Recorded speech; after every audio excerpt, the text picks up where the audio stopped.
ఈ దేశంలో కానీ ఈ రాష్ట్రంలో కానీ ప్రజలు కావచ్చు, వివిధ వర్గాలు ఎదుర్కొంటున్నటువంటి సమస్యలన్నీ ప్రజలు శక్తిగా మారి పాలక వర్గాల మెడలు వంచి సాధించుకునే తప్ప ఏ రోజు పాలక వర్గాలు వాళ్ళంతటా వాళ్ళుగా చిత్తశుద్ధితో పరిష్కరించినటువంటి దాఖలాలు లేవు.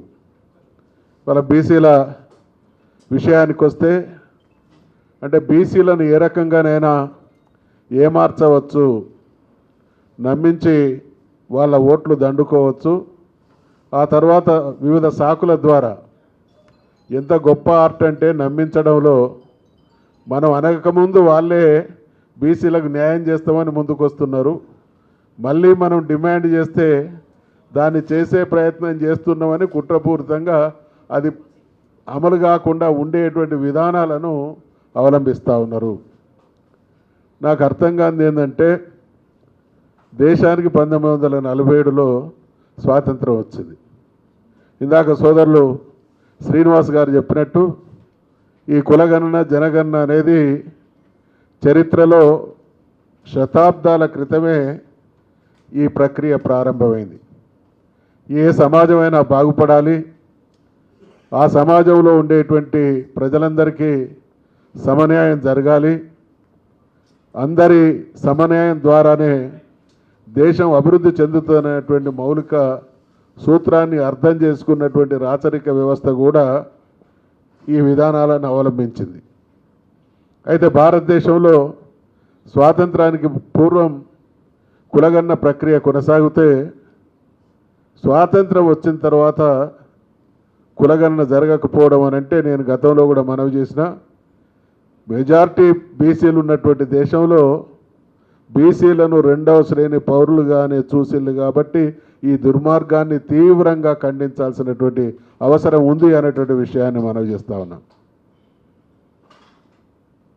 దేశానికి స్వాతంత్రం వచ్చినప్పుడు 100కి 5 మంది కూడా చదువుకున్నటువంటి వాళ్ళు లేరు. ఆ తదనంతర కాలంలో ఆ రోజు దేశానికి స్వాతంత్రం వచ్చినటువంటి తొలినాళ్లలో చదువు లేదు. ఆ తదనంతర కాలంలో బడులు లేవు. ఆ తదనంతర కాలంలో చదివించేటువంటి శక్తి ఉన్నటువంటి తల్లిదండ్రులు కాదు. కానీ అనేక పరిణామాల తదనంతరం ఇవాళ బీసీ బిడ్డలు 80% 9% మంది చదువుకున్నటువంటి సమాజంలో ఇటువంటి అసమానతలకు గురవుతున్నామని అంటే ఇది పాలక వర్గాల తప్పు కంటే మనం మన జాతిని మేల్కొనడంలో కొంత నిర్లిప్తత కొనసాగింది అనేటువంటి విషయాన్ని మనవి చేస్తూ ఉన్నా. అందుకనే పాలక వర్గాల కుట్ర చాలా స్పష్టంగా కనబడుతూ ఉన్నది. దేశానికి స్వాతంత్రం వచ్చిన తర్వాత ఆనాడు ఉన్నటువంటి అగ్రకులాలు రాజ్యాధికారాన్ని వాళ్ళ సొంతం చేసుకున్నాయి. రాజ్యాధికారాన్ని సొంతం చేసుకున్నాం ఒక వారి అవకాశం అదృష్టం అయితే ఆ రాజ్యాధికారాన్ని ఆసరాగా చేసుకొని సృష్టించబడినటువంటి సంపద అంతా వాళ్ళ చుట్టూ కేంద్రీకృతమయ్యేటువంటి విధానాలను అవలంబించినాయి. ఒకవైపు రాజ్యాధికారం, రెండవ వైపు సంపద సృష్టి కేంద్రీకృతం. వెరసి మనం బీసీలం వివిధ కులాలుగా విడిపోవడం కావచ్చు, నిరక్షరాస్యత కావచ్చు, దీన్ని ఆసరాగా చేసుకొని ఈ వర్గాల్లో కూడా ప్రత్యక్షంగా పరోక్షంగా అనేక కుట్రల ద్వారా వీళ్ళని ఏకం కాకుండా చేస్తూ శాశ్వతంగా రాజ్యాధికారాన్ని వాళ్ళ సొంతం చేసుకున్నటువంటి సమాజాన్ని మనం చూస్తున్నాం. కాబట్టి దీన్ని ఛేదించాలి అనంటే ఖచ్చితంగా ముమ్మాటికి మనం విస్తృతంగా ప్రజాక్షేత్రంలోకి పోవాలి.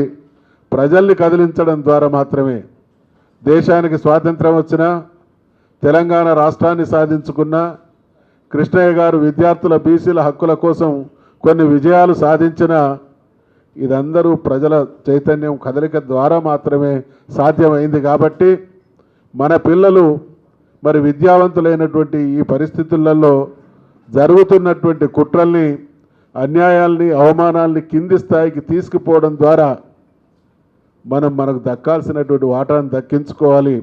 42% కాదు, మేమెంతో మాకంతా అనేటువంటి నినాదమే మనకు భగవద్గీత కావాలనేటువంటి విషయాన్ని మనవి చేస్తూ ఇందాక సోదరులు చెప్పిన 10% కూడా లేరు. 24 లక్షల జనాభా మాత్రమే ఉన్నది అని అంటే ఎవరు ఇచ్చేవాళ్ళు కావాలి, ఎవరు పుచ్చుకునే వాళ్ళు కావాలి? ఇచ్చేవాళ్ళు పుచ్చుకునే వాళ్ళ ఇల్లు, పుచ్చుకునేటువంటి వాళ్ళు ఇచ్చే వాళ్ళ ఇల్లు. మనం అందరం ఎక్కడి వాళ్ళం అక్కడ మౌన ప్రేక్షక పాత్రనే పోషిస్తూ ఉన్నాం.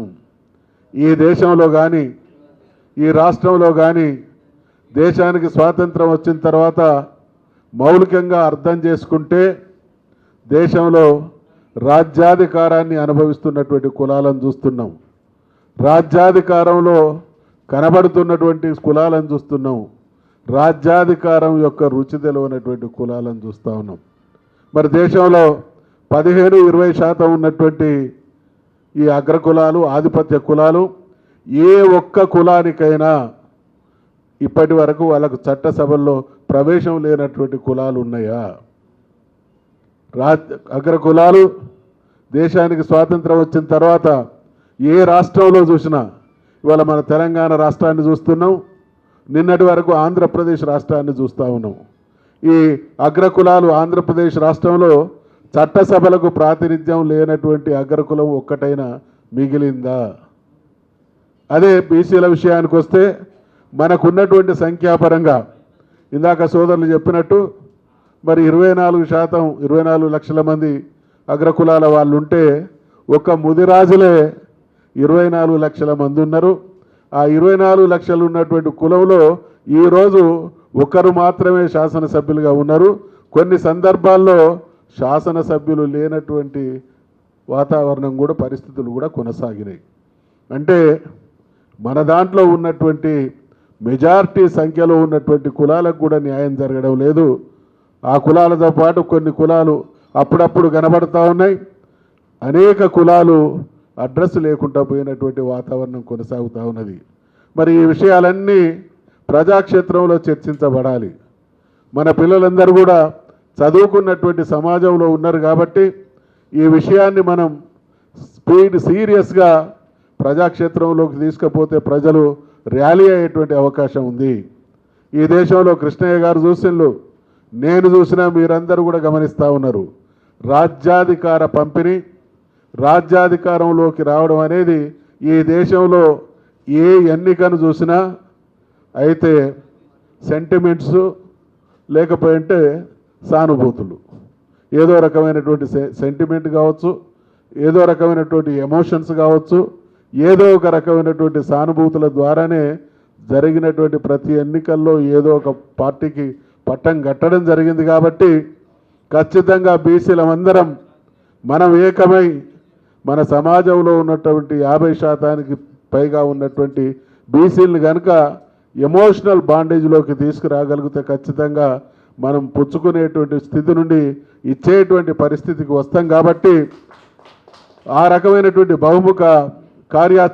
బహుముఖీనమైనటువంటి కార్యాచరణతో ముందుకు సాగాల్సినటువంటి అవసరం ఉంది.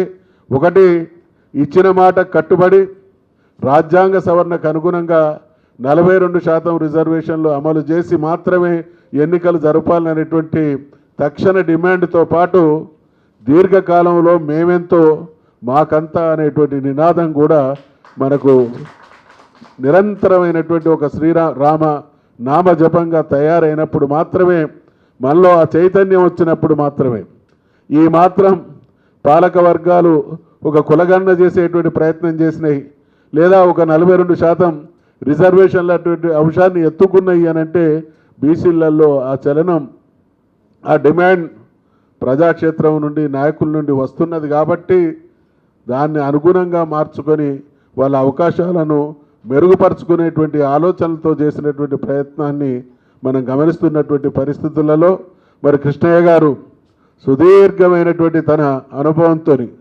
అనేక ఉద్యమాలకు నాయకత్వం వహించినటువంటి నాయకుడిగా, విద్యార్థి దశ నుండి ఈ రోజు వరకు 50 సంవత్సరాలుగా బీసీల కోసం పోరాటం చేసినటువంటి నాయకుడిగా బీసీల హృదయాల్లో, బీసీ సమాజంలో వారికి తనదైనటువంటి ప్రత్యేక గౌరవం ఉంది. కాబట్టి మేమందరం కూడా మీకు విజ్ఞప్తి చేస్తూ ఉన్నాం, దీన్ని తీవ్రతరం చేయాల్సినటువంటి అవసరం ఉంది.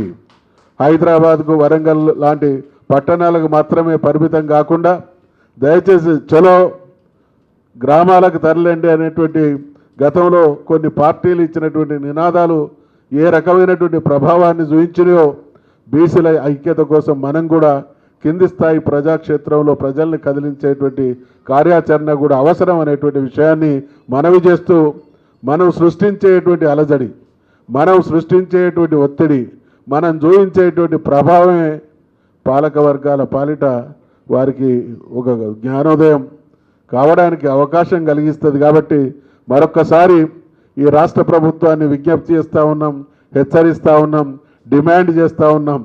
మీరు కామారెడ్డి డిక్లరేషన్లో ఏవైతే హామీలు ఇవ్వడం జరిగిందో ఆ హామీలన్నీ ఎన్నికల తర్వాత అటకెక్కించేటువంటి ప్రయత్నం చేస్తే బీసీ వర్గాలు కావచ్చు, కోర్టులు కావచ్చు మందలించినటువంటి ధర్మిలా కొంత పనిచేసినట్టు, కొంత చిత్తశుద్ధిని ఉన్నట్టు మీ కార్యక్రమాలు తూతూ మంత్రంలాగా తయారు చేసి మళ్ళీ వాటిని కోల్డ్ స్టోరేజ్లో పెట్టేటువంటి ప్రయత్నం మీరే ఒకవైపు చేస్తూ పరోక్షంగా స్థానిక సంస్థల ఎన్నికలకు సమాయత్తం అవుతున్నారనేటువంటి విషయాన్ని మేము ఆషామాషిగా తీసుకోవడం లేదు.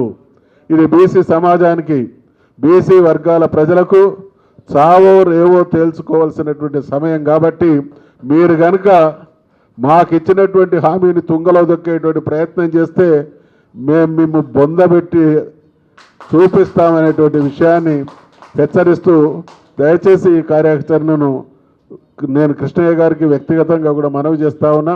వారితో ఉన్నటువంటి చనువుతో ఢిల్లీ స్థాయి నుండి గల్లీ స్థాయి వరకు ఏకకాలంలో అన్ని ప్రాంతాల వారు, అన్ని స్థాయిల వారు స్పందించేటువంటి వాతావరణాన్ని, ఒత్తిడిని పెంచాల్సినటువంటి అవసరం ఉంది అనేటువంటి విషయాన్ని మనవి చేస్తూ తమ్ముడు సర్పంచుల సంఘం అధ్యక్షుల వారు చాలా నిరంతర పోరాట పటిమ ఏంటి తమ్మి కంటెంట్ సర్పంచులకు సంబంధించి అంటే నేను ఎమ్మెల్యేగా ఎమ్మెల్సీగా పనిచేసినటువంటి నాయకుడిని కాబట్టి కింది స్థాయిలో సర్పంచులు అనేక రకాలైనటువంటి బాధలతో ప్రభుత్వాలు వారి గౌరవం కోసం వీళ్ళ మీద ఒత్తిడి పెంచి అనేక కార్యక్రమాలు చేయించడం జరిగింది. వాస్తవంగా ఈ సర్పంచుల హయాంలో గ్రామాలు చాలా చక్కటి పారిశుద్ధ్యంతో అన్ని రకాల ప్రజాసేవలు అందించడంలో గొప్ప అయినటువంటి సేవలు చేసినటువంటి సర్పంచులు వారు అప్పులపాలు కావడమే కాకుండా అనేక సందర్భాల్లో ఇంట్లో ఉన్నటువంటి బంగారాన్ని కూడా కుదువబెట్టి చాలా దయనీయమైనటువంటి పరిస్థితుల్లో ఉన్నారు. కాబట్టి ఈ సభ రాష్ట్ర ప్రభుత్వాన్ని డిమాండ్ చేస్తూ ఉన్నది. వెంటనే సర్పంచులకు చెల్లించాల్సినటువంటి పెండింగ్ బిల్లులన్నీ కూడా చెల్లించాల్సిందిగా తెలియజేస్తూ మరొకసారి చురుకుగా కార్యక్రమాల్లో నిరంతరం అంకితమై పనిచేస్తున్నటువంటి కొందరు యువమిత్రులు మా ఆడబిడ్డలు ఉన్నారు. వారికి మరొకసారి ప్రత్యేకమైనటువంటి అభినందనలు, ధన్యవాదాలు తెలియజేస్తూ సెలవు తీసుకుంటా ఉన్నా. జై తెలంగాణ.